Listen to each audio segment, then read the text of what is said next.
For over 50 years, one car has been the world's benchmark, the standard to which every sports car is measured. It's the very embodiment of tradition, refusing to change layout or bodyline. And yet, no matter what year you're looking at, no matter how old, it's one of the best there is. This is everything you need to know to get up to speed on the first car I ever wanted, the Porsche 911. After Dub 2, Ferdinand Porsche, who was largely responsible for the Beetle, switched his company from automotive consulting and racing to production. He and his son Ferry, dude named his son Ferry. He and his son Ferry rolled out the Porsche 356 in 1940. Sticking to the basic principles of his dad's Beetle design, Ferry and team made a circular body with a flat-4 air-cooled engine in the rear. The result is a lean, mean performance machine that brought the Porsche badge off the racetrack and onto public roads. Time goes by and the 356 sells fine. And the day comes when Ferry decides to upgrade to a new model. The new car, dubbed the 901, doesn't actually change all that much. It's just more. The flat 4 in the back becomes a flat 6. And the steering wheel is designed to give the driver the best feedback possible from the tire. But it wasn't just sportier. The 901 was engineered to be more practical too. Look, a sports car with back seats. Is that even possible? The 901 was ready to take on the world. France had decided that they were done being invaded by Germany. Peugeot came along and said, ho ho ho, oi oi oi, you cannot use a 0 in the middle of your car name. And Ferry said, was? Why not? Because we are French and we have a copyright on all 3-digit car names with a 0 in the middle. Wait, seriously? You actually copyrighted any 3-digit car name with a 0 in the middle? Oui, because we are French. Verdammers. So Porsche was like, fine, we'll call it the 911. The car debuts at the Frankfurt Motor Show in 1963 and hits dealerships a year later. The completed project makes 130 horsepower and blows its drivers away. It might be a little tail happy, but its precision steering and fantastic acceleration more than makes up for it. At the same time, the whole family can fit inside thanks to the back seats. The 911 becomes a sensation both in Germany and abroad. But don't worry, Peugeot, you've still got that 0 in the middle. You do you. With a bona fide hit on their hands, Porsche realizes that they need to capitalize on their success by extending the brand. After releasing the 912, a 4-cylinder variant that never really caught on, Porsche decides that instead of making the engine smaller, what if they made the roof come off? Who doesn't like going topless? Turns out, America. You put your clothes on this minute! Mommy! Or so Porsche thought. Somebody in Stuttgart got word that the US would be passing stricter safety regulations around rollovers, which would make convertibles unsellable in the biggest car market in the world. The solution was to make an entirely new category of car, which Porsche called a Targa. A Targa has a glass roof and a solid upper roll bar for structural support. The roof can be folded away to get a convertible-ish experience and give the driver access to the open sky. One minor detail, the US never actually passed those regulations, which meant this new Targa car category isn't really necessary. Porsche keeps the Targa in production until 1989. I'm just saying, it was a pretty good idea. Yeah, we know, it's sort of like un-German of you to start bragging about stuff like this. I'm from California. Going topless is all well and good. Just ask Jessica at a music festival. But what the people really want is to go faster. And in 1966, Porsche responds to the people's pleas with the 911S. Basically, the same great car with 30 more horsepower. The S was so successful that Porsche has gone on to make S variants of their other variants. Can't talk about the 911 without talking about racing. And boy, is there a lot to talk about. Pull up a chair. The first 911 in motorsport was in 1965 at the Rally Monte Carlo. Turns out it would do pretty damn well. In its first time out, the 911 finished 5th overall. Nice job, Porsche. But the Monaco trip wouldn't be the last competition of the Porsche. They've won sports car championships, endurance championships, hill climb events, autocross, and of course, more rally. It's just that good.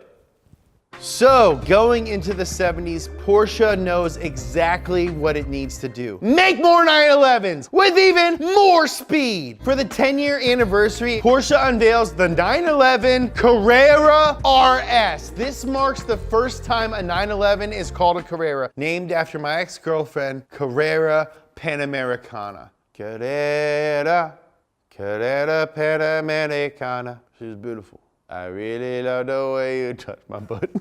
Named after the Carrera Panamericana race, and the first time the RS or racing sport title is used. It's the first 911 to come with a spoiler, and with its 2.7 liter, 210 horsepower engine, it's the fastest 911 so far. In 1975, Porsche releases the 911 Turbo, internally called the 930. If you don't know Porsche, this might get confusing. All 911s have an internal code denoting which series of 911 they are. So the first 911 is a 911, and the 930 is a 911. The 930 is one of the very first road cars to use turbocharging technology. In fact, with that turbocharged rocket of an engine over the rear wheels, the 911 Turbo can get up to 260 horsepower, making it the fastest car in the entire German auto industry. They call it the f***ing Widowmaker because it's fast as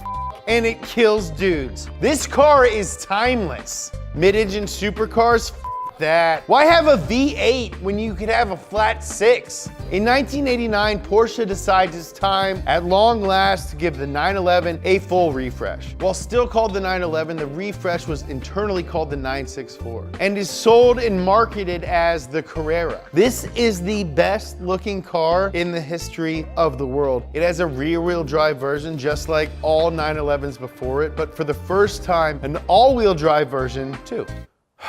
But you know what they did to the engine? That's right! They kept it a flat 6 and kept it in the back. Because this is a 911, damn it, and we aren't changing it. That blend of tradition and innovation works again, as the 911 continues right on into the 90s as one of the best-selling and just plain best sports cars on Earth. But unlike the original, the 964 isn't destined to stick around for 25 years. Sound familiar? Dad, Dave, Daddy, Dad, Dope, David, Papa Pump, Dickhead. So in 1995, it was already farewell to the 964 and hello to the 993. With this incarnation, Porsche really has perfection. This is also when Porsche upgrades from a single turbo to a twin turbo. The engine was pushing out 400 horsepower. That's more than the Ferrari F355, which had a V8. Flat 6. Still, always, family. In 1999, it's fare thee well to the 993, and with it, the air-cooled engine. The new 996 is... The new 996 is water-cooled. Going into the 21st century, armed with the new engine, Porsche decides to really hammer home the 911's pedigree as a performance machine. So it was time for Stuttgart to start taking their racing spec cars and putting them onto the road. First up is the GT3. A stripped down, lightened, and amped up version of the 911, meant for a new racing class called, yeah, you guessed it, the GT3. What shall we call the GT3 car?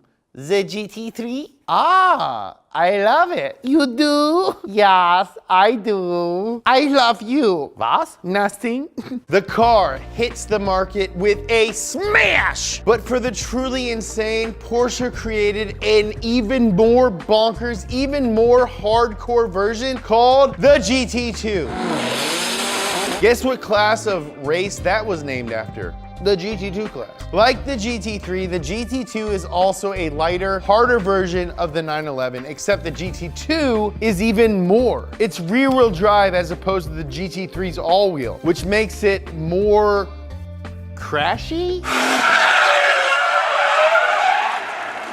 With these cars, Porsche is extending the 911 into supercar territory. That makes the 911 one of the most diverse sports cars on the market. And Porsche still isn't done yet. Stuttgart unveils the GT3 RS, stripped of non-essentials like rear seats, sound insulation, and air conditioning. The GT3 RS is a for maniacs only rocket on the road, and still Porsche wants more. The GT2 RS followed not long after, a 620 horsepower monster that was even lighter than the stripped down GT3 RS. The 911 model range has gotten so broad, it's practically its own subsidiary within Porsche. Just want a usable daily car? The 911's got you. Want to set your tires on fire and blast the hole through time? There's a 911 for that too. Altogether, what does this mean? 1 million units sold. Stuttgart built its millionth 911 in 2017 and keeps it in their museum at their headquarters, which happens to be